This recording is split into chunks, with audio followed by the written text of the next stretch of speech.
Hi friends, ಇವತ್ತು easy beans ಪಲ್ಯದ ಜೊತೆಗೆ ನಿಮ್ಮನ್ನ ಮೀಟ್ ಮಾಡ್ತಾ ಇದ್ದೀನಿ.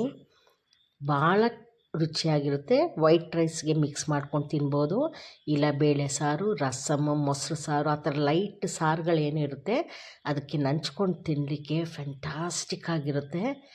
ಇದನ್ನು ಹೇಗೆ ಮಾಡೋದು ಅಂತ ನಾನು ಹೇಳ್ಕೊಡ್ತೀನಿ. ಇದ್ರ ಮುಂಚೆ ನನ್ನ ಚಾನಲ್ನ ಯಾರು ಸಬ್ಸ್ಕ್ರೈಬ್ ಮಾಡ್ಕೊಂಡಿಲ್ಲ ಅವ್ರು ದಯವಿಟ್ಟು ಮಾಡ್ಕೊಳ್ಳಿ. ಹಾಗೆ ಡೈಲಿ ನನ್ನ ವೀಡಿಯೋಸ್ನ ವಾಚ್ ಮಾಡ್ತಾಯಿರಿ, ಒಂದು ಲೈಕ್ ಕೊಡಿ. ನಾನು ಏನು ಮಾಡ್ತೀನಿ ಅದನ್ನು ನೀವು ಕೂಡ ಟ್ರೈ ಮಾಡಿ, ಖಂಡಿತ ತುಂಬ ಚೆನ್ನಾಗಿ ಬರುತ್ತೆ. ಈಸಿಯಾಗಿ ಹೇಳ್ಕೊಡ್ತಾ ಇದ್ದೀನಿ ನೋಡಿ. ಬೀನ್ಸು ತೊಳೆದ್ಬಿಟ್ಟು ತೆಗೆದಿಡಿ. ಆಮೇಲೆ ಇದನ್ನು ಈ ಥರ ಚಿಕ್ಕ ಚಿಕ್ಕ ಪೀಸಾಗಿ ಮುರ್ಕೊಳ್ಬೇಕು ನೋಡಿ. ಹಿಂಗೆ ಮುರಿಯುವಾಗ ನಮಗೆ ನಾರಿನಂಶ ಸಿಗುತ್ತೆ, ಅದನ್ನು ನಾರನ್ನ ಎಳ್ಕೊಳ್ಬೇಕು. ಮತ್ತು ಒಂದೇ ಸೈಜಲ್ಲಿ ಹಂಗೆ ಕಟ್ ಮಾಡಿ, ಎಳೆ ಬೀನ್ಸ್ ಆಗಿರುತ್ತೆ ನೋಡಿ, ಚೆನ್ನಾಗಿ ಟಕ್ ಕಟ್ ಆಗುತ್ತೆ. ಅದು ನೀಟಾಗಿ ಹಿಂಗೆ ಕಟ್ ಮಾಡ್ಕೊಳ್ಳಿ. ನೈಫಲ್ಲಿ ಮಾಡಿಬಿಡಿ, ಕೈಯಲ್ಲಿ ಮಾಡಿ, ಅದಕ್ಕೆ ಒಂದು ಟೇಸ್ಟ್ ಇರುತ್ತೆ.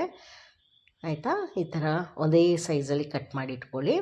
ಈಗ ಒಂದು ಬೌಲು ಬೀನ್ಸ್ಗೆ ಅರ್ಧ ಬೌಲು ಆನಿಯನ್ ತೊಗೊಂಡಿದ್ದೀನಿ, ಈರುಳ್ಳಿ, ಅರ್ಧ ಬೌಲು ಟೊಮೆಟೊ. ಆಯಿತಾ? ಒಂದು ಫುಲ್ ಬೀನ್ಸು, ಒಂದು ಕಪ್ ಬೀನ್ಸ್ಗೆ ಅದೇ ಮೆಜರು. ಕುಕ್ಕರಲ್ಲಿ ಮಾಡೋಣ. ನಮಗೆ ಕುಕ್ಕರ್ ಇಡಿ, ಸ್ವಲ್ಪ ಎಣ್ಣೆ ಹಾಕ್ಬಿಟ್ಟು ಸಾಸಿವೆ ಹಾಕಿ, ಸಾಸಿವೆ ಸಿಡಿಲಿ. ನೀವು ಇದ್ರ ಕುಕ್ಕರ್ಲೆಲ್ಲ ರೆಡಿ ಮಾಡಿ ಕುಕ್ಕರ್ ವಿಜಿಲಿಟ್ಟು ತಿರುಗು ಅಷ್ಟರಲ್ಲಿ ವಿಜಿಲ್ ಬಂದುಬಿಡುತ್ತೆ, ಅಷ್ಟು ಬೇಗ ಆಗುತ್ತೆ. ಒಂದು ವಿಜಿಲ್ ಆ ಸ್ಟೀಮ್ ಹೋದ ತಕ್ಷಣ ತೆಗೆದ್ರೆ ಪಲ್ಯ ರೆಡಿ ಇರುತ್ತೆ. ಆಯಿತಾ? ಆಮೇಲೆ ಸಾಸಿವೆ ಸಿಡಿದ್ಮೇಲೆ ಕರಿಬೇವಿನ ಸೊಪ್ಪು ಹಾಕ್ಕೊಳ್ಳಿ, ಅದನ್ನು ಚೂರು ಫ್ರೈ ಮಾಡ್ಕೊಳ್ಳಿ.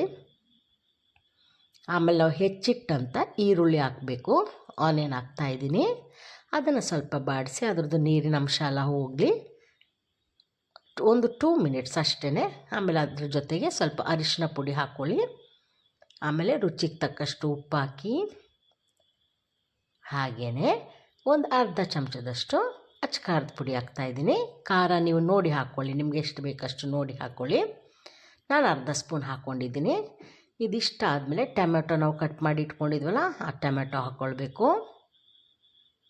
ಆ್ಯಕ್ಚುಲಿ ನೀರೇ ಹಾಕೋದು ಬೇಡ, ಈ ಈರುಳ್ಳಿ ಟೊಮೆಟೊದಲ್ಲೇ ಆಗ್ತದೆ. ಆಯಿತಾ? ಆದ್ರೂ ಕುಕ್ಕರಲ್ಲಿ ಇಡೋದಕ್ಕೋಸ್ಕರ ಸ್ವಲ್ಪ ನೀರು ಹಾಕೋಣ. ನಮಗೆ ಇದು ಮಿಕ್ಸ್ ಮಾಡ್ಕೊಳ್ಳಿ. ಇದು ಬಾಣಲಿಲೂ ಕೂಡ ಮಾಡ್ಬೋದು. ಆ ಬಾಣಲಿ ಈ ಥರ ಪಲ್ಯನ ಒಂದು ಸ್ವಲ್ಪ ನೀರು ಹಾಕಿ ಮುಚ್ಚಿಟ್ಟು ಬೇಯ್ಬೋದು. ಆದರೆ ಅದಕ್ಕೊಂದು 5ರಿಂದ 10 ನಿಮಿಷ ಆಗ್ಬೋದು. ಇದಾದರೆ ಜಸ್ಟ್ ಹಿಂಗಿಟ್ಟು ನೀವು ಕ್ಲೋಸ್ ಮಾಡಿ ಆಚೆ ಈಚೆ ಹೋಗಿ ಬರೋಷ್ಟರಲ್ಲೇ ವಿಜಿಲ್ ಬಂದುಬಿಡುತ್ತೆ ನೋಡಿ. ಸ್ವಲ್ಪ ನೀರು ಹಾಕ್ತಾಯಿದ್ದೀನಿ, ಜಾಸ್ತಿ ಹಾಕ್ಬಿಡಿ, ಟೇಸ್ಟ್ ಹೊಟ್ಟೋಗುತ್ತೆ ಅದರದ್ದು. ಸ್ವಲ್ಪ ನೀರು ಹಾಕಿ ಈಗ ಒಂದು ಸಲ ನೋಡ್ಕೊಂಬಿಡಿ ಉಪ್ಪು ಖಾರ ಎಲ್ಲ ಕರೆಕ್ಟಾಗಿದೆಯಾ ಅಂಥೇಳಿ. ಕುಕ್ಕರ್ ಮುಚ್ಚಿ ಫುಲ್ ಫ್ಲೇಮಲ್ಲಿ ಇಟ್ಬಿಟ್ಟು ಒಂದು ವಿಜಿಲ್ಗೆ ಇಡಿ. ಆಯಿತಾ? ಇಟ್ಬಿಟ್ಟು ಅದನ್ನು ನೋಡಿ, ವಿಜಿಲ್ ಬಂತು. ಈಗ ತೆಗೆದು ನೋಡಿದ್ರೆ ಎಷ್ಟು ನೀರು ಬಿಟ್ಕೊಂಡಿದೆ ನೋಡಿ. ಆ ಈರುಳ್ಳಿ ಟೊಮೊಟೊನೇ ಸಾಕು, ಆದ್ರೂ ಇರಲಿ ಕುಕ್ಕರ್ ಅಲ್ವಾ ಅಂಥೇಳಿ ಸ್ವಲ್ಪ ನೀರು ಹಾಕಿರೋದು. ಒಂದು 2 ನಿಮಿಷ ಈಗ ಆಚೆ ಈಚೆ ಮಾಡಿ ಆ ನೀರಿನ ಅಂಶ ಎಲ್ಲ ಅದು ಹಿಂಗೋಗುತ್ತೆ, ಡ್ರೈ ಆಗುತ್ತೆ ನೋಡಿ. ಡ್ರೈ ಆಗುವಾಗ ಲಾಸ್ಟ್ ಮೂಮೆಂಟಲ್ಲಿ ಟಿಪ್ಸ್ ಏನು ಗೊತ್ತಾ, ಇದಕ್ಕೆ ಟೇಸ್ಟ್ ಬರೋಕ್ಕೆ 1-2 ಡ್ರಾಪು ಕೊಬ್ಬರಿ ಎಣ್ಣೆ ಹಾಕಬೇಕು ನೋಡಿ. ಡ್ರೈ ಆಯಿತು, ನೀರಿನ ಅಂಶ ಎಲ್ಲ ಡ್ರೈ ಆಯಿತು ನೋಡಿ. ಅದೆಲ್ಲ ಆದಮೇಲೆ 1 ಸ್ಪೂನು ಕೊಬ್ಬರಿ ಎಣ್ಣೆನ ಹಾಕ್ಕೊಳ್ಳಿ. ಅರ್ಧ ಸ್ಪೂನ್ ಆದರೂ ಹಾಕಿ, ಆ ಲಾಸ್ಟಲ್ಲಿ ಇಳಿಸೋ ಟೈಮಲ್ಲಿ ಅದ್ರ ಫ್ಲೇವರ್ ಎಷ್ಟು ಚೆನ್ನಾಗಿ ಅನಿಸುತ್ತೆ, ತಿನ್ನೋಕ್ಕೆ ಎಷ್ಟು ರುಚಿಯಾಗಿರುತ್ತೆ ಅಂದರೆ ಹೆಂಗೆ ಟೇಸ್ಟ್ ಬಂತು ಅಂತ ಅನ್ಬೇಕು, ಆ ಥರ ಇರುತ್ತೆ. ಒಂದು ಸಲ ನೀವು ಟ್ರೈ ಮಾಡಿ ನೋಡಿ. ಆಯಿತಾ? ಮಾಡಿದ್ಮೇಲೆ ಇದು ಹೇಗಿತ್ತು ಅಂತ ನನಗೆ ಹೇಳಿ. ನಮಗೆ ನೆಕ್ಸ್ಟ್ ವೀಡಿಯೋದಲ್ಲಿ ಮೀಟ್ ಮಾಡೋಣ.